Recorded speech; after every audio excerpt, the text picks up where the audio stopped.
Hi guys, this is Judy from Patterns for Pirates, and I'm going to be showing you some tips, tricks, and general how-to on how to do the neckband and placket on the Naughty Nice Sugar Spice pajamas. I'm going to be sewing up a size 3 Sugar Spice, and I'm going to start off by showing you where I like to put interfacing. One would be the neckband. This is an absolute must. You really have to interface this part of the neckband, or you're not going to be able to get buttons or snaps in that knit fabric without it ripping. So we have a notch on the pattern piece where you need to interface from the notch to the edge of the band. So here's the bottom of the band, there's the notch, and it's the same on the other side. There's two ways you can interface it. One is like this, where you take off 1/2 inch on either side for your seam allowance. So, and you want to do this if you're using something more bulky, like a very thick custom cotton lycra or a French terry or something like that. If you're just doing a thinner cotton lycra, thermal, brushed poly, you don't really need to worry about it, and you can just interface that whole piece. Or like this one is super curly. Probably should have interfaced this whole piece because it would have helped me keep that nice and flat. So it doesn't matter, just whatever works best with your fabric. The other place that I like to add interfacing is really optional. You don't really need it.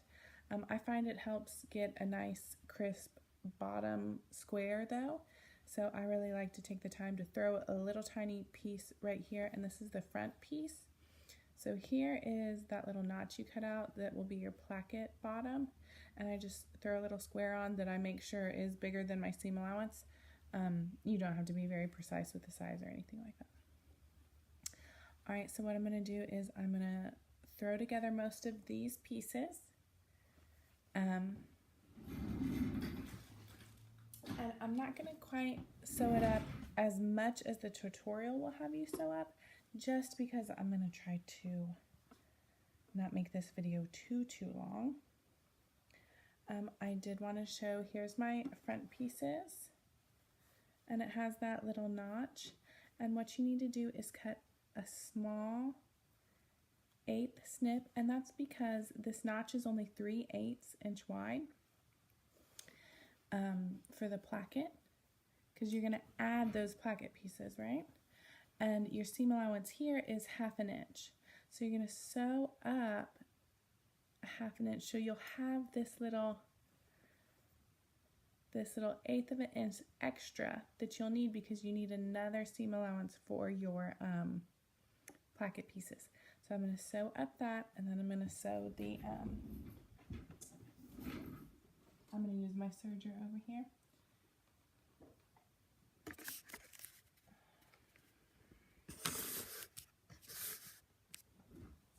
Then I'm going to sew up the shoulders.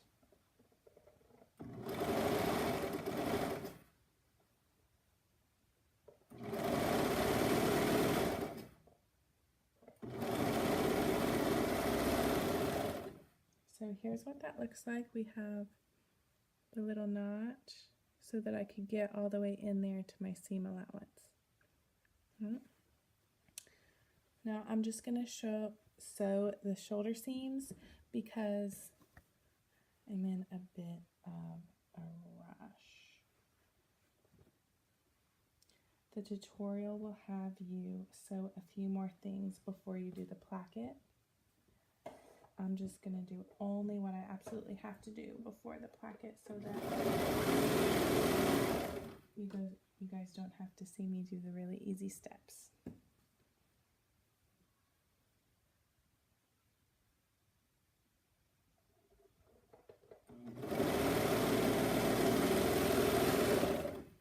Okay. So in the tutorial, you'll go ahead and sew up the sides, the inseam, the sleeves, I think, even before you put the placket in. Oops, I guess I gotta sew my center back seam as well. I'm gonna leave those unsewn for now.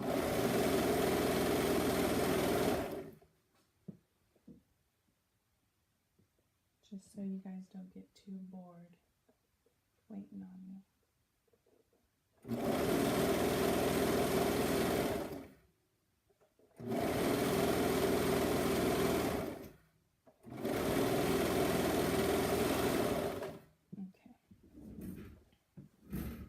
So now I have all along the neckline sewn and placket. All right, I'm going to, excuse me, move back over to my sewing machine. And what I'm going to do now, I'm actually going to mark with a pin for you guys. Well, I'll just show you after. What you can do if you're not really precise on your seam allowances just yet, what you can do is grab a ruler and a marking pin and mark your seam allowances here. I do that with a stay stitch on my machine, which I'll show you right after I do. But it's a 1/2 inch seam allowance here on the side, and then a 1/4 inch below that little 1/8 inch snip. Okay, so all I'm going to do is sew a little U shape with those seam allowances. I like to sew just ever so slightly inside of those seam allowances. So I'm talking about if my seam allowance is 1/2 inch, like a 1/16 of an inch inside of that.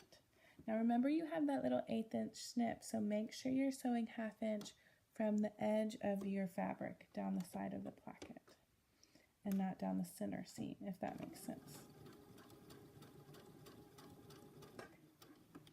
I'm going to turn, and when I turn at that little snip, I'm only going to take a 1/4 inch seam allowance. Your seam allowances are very important right here. If you're not very precise, it means your bottom square of your placket isn't going to turn out nice and crisp and sharp. Okay, so I'll show you what that looks like. So again, I sewed 1/2 inch from this edge down, and then I turned a 1/4 inch right here, then back up a 1/2 inch from this edge.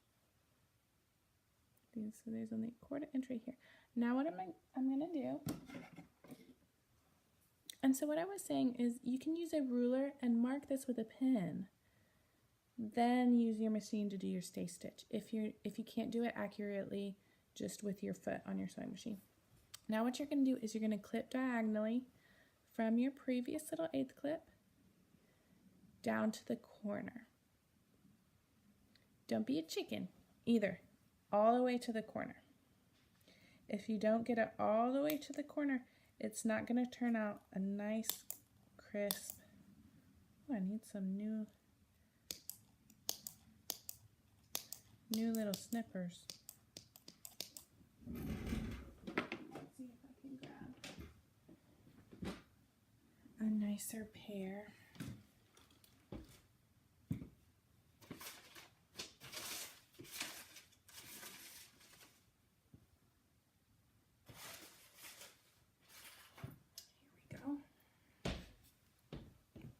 My nice embroidery snippers, so they're nice and precise.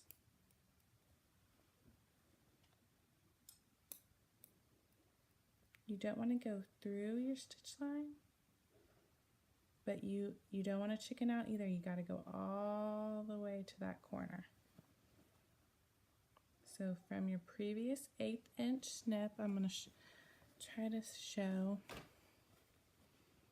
this very closely. So here's my 1/8 inch snip.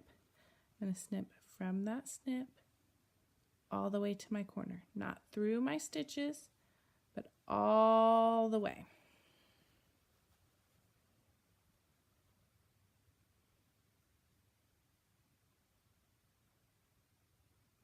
Go slow because you don't want to go through your stitch line, and I'll show you that one more time really closely.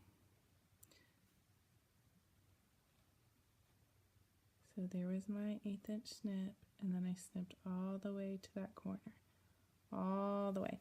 And what that does is give me a triangle on the bottom. Should be a 1/4 inch here, and then a 1/2 inch here. 1/4 inch tall, 1/2 inch this way. Okay. Now what we're going to do is we are ready to pin our neckband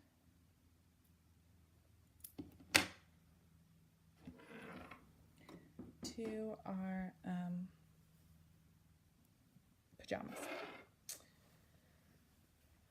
Okay, it doesn't matter which side you start with. What's important here is that you're going to mark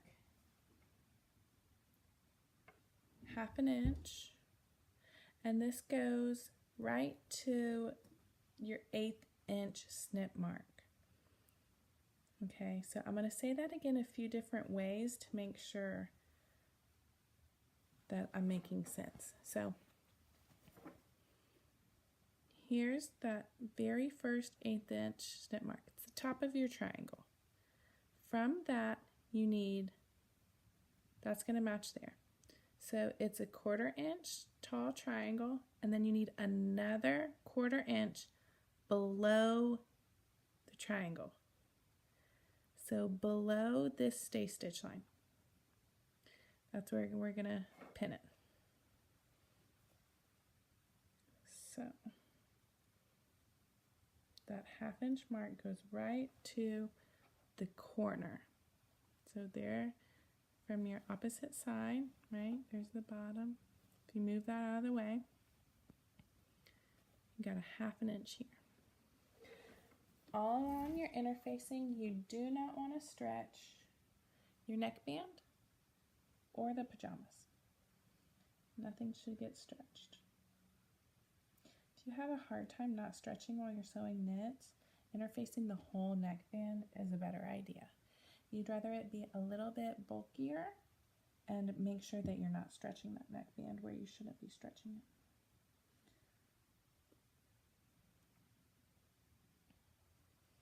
So once again, not stretching all the way up to that notch on the pattern.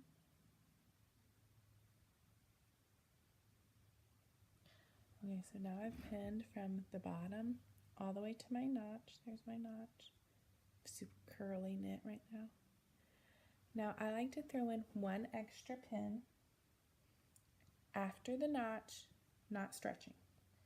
It's right around this curve, right there where it's a V-neck, but it curves, so you don't need a separate piece, which is what makes this neckband a little easier than a traditional Henley.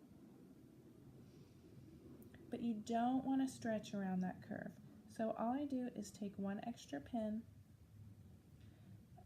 and not stretching after the interfacing. We have a little graphic in the tutorial explaining you don't want to stretch right there. You just want to stretch around where you would think the circular part of the neckband is. Alright, so I'll show that real quick. So from bottom, and then there's my notch, bottom to the notch, and then my extra pin, not stretching around that little curve. Now what I do is I grab my center of my neckband and I match it with the center back seam. There's my shoulder seam, my center back seam. And now the rest of the neckband, you're going to stretch just slightly. So make sure you're not stretching around that curve.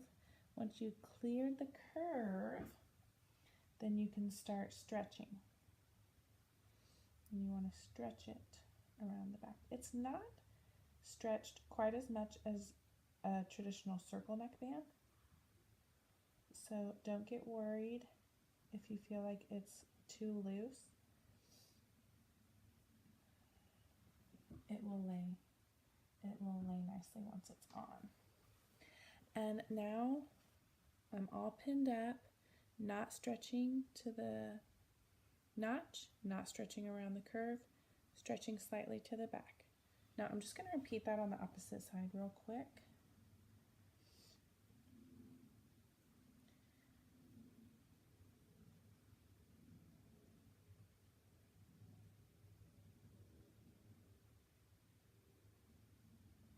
You want to be real precise on that bottom,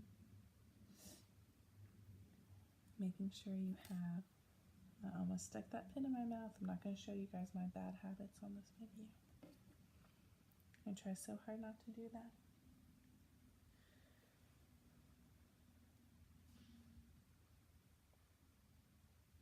Take your time pinning.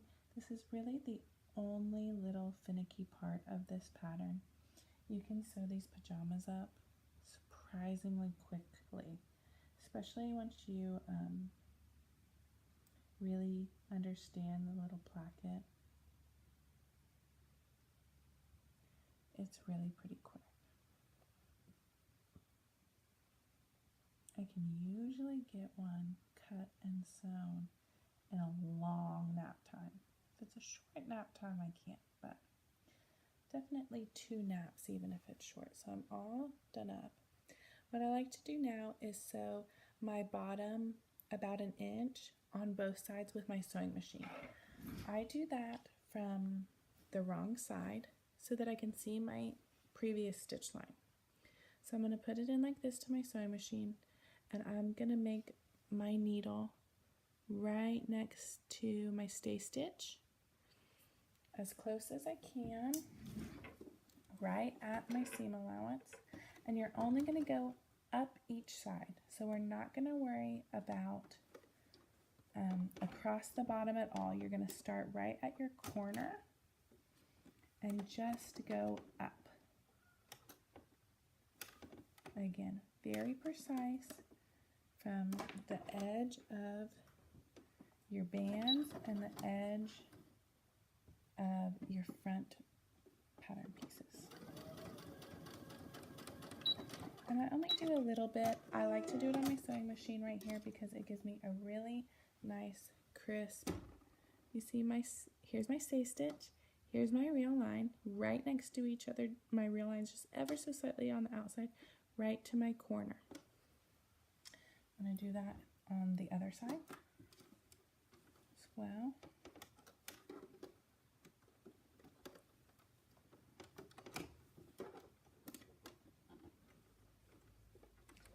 I try to move my pieces under the sewing foot before I move my pin out of the way, just to make sure nothing's going to move.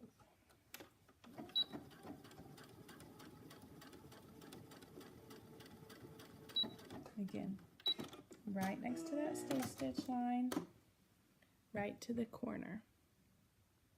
Okay, now I'm going to just hop over to my serger, and I'm going to go around the entire neckband now. And the only reason I like to do, again, that bottom is just so I don't have to worry about being so precise on my serger. If you're super, super, super comfortable with your serger and you think you can get that really perfect, you can try to do it on your serger. But if you really care about having that very perfect, crisp square on your placket, I recommend taking the time to just do that bottom little corner on your machine.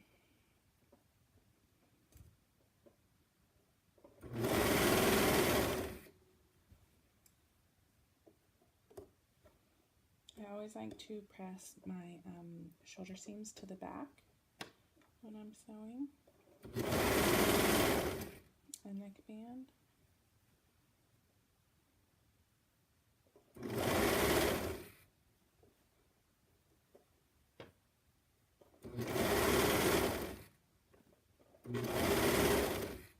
Your center seam, it doesn't matter really which way you press it.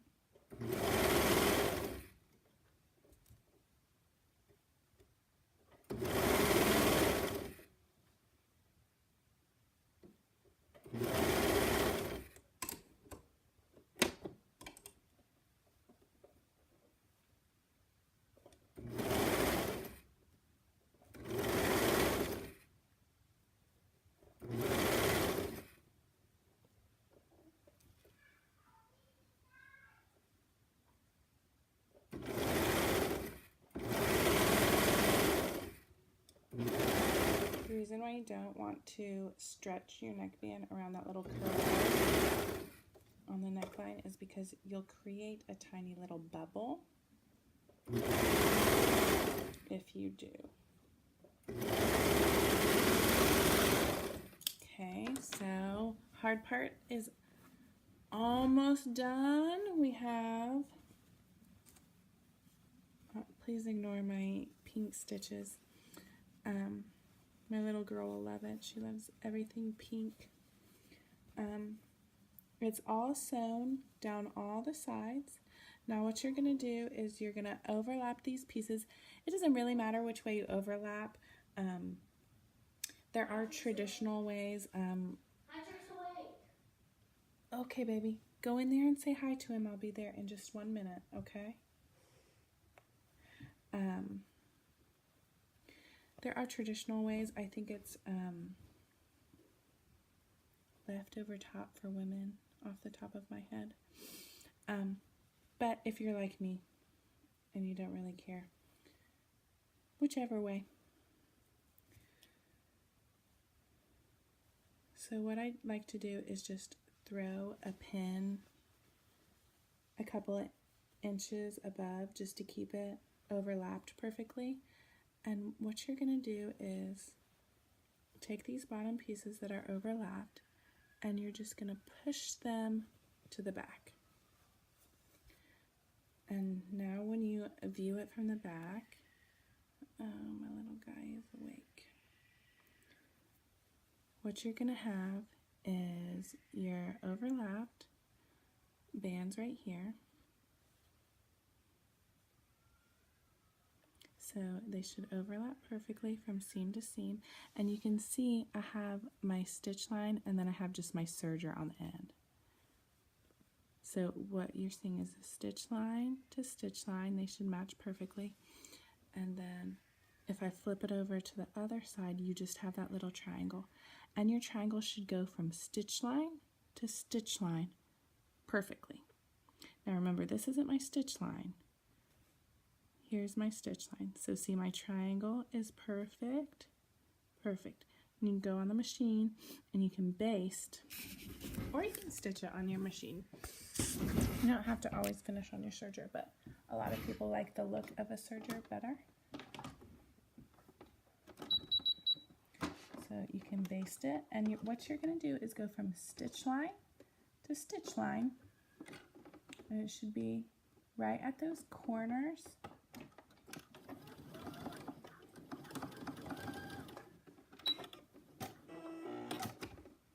So basically just went right over top that stitch line that we already made at 1/4 of an inch. But this time you're catching these guys. I'm going to flip it right side out and just check to make sure you're happy with it. Okay? See, it makes a nice, crisp square. And now all I need to do is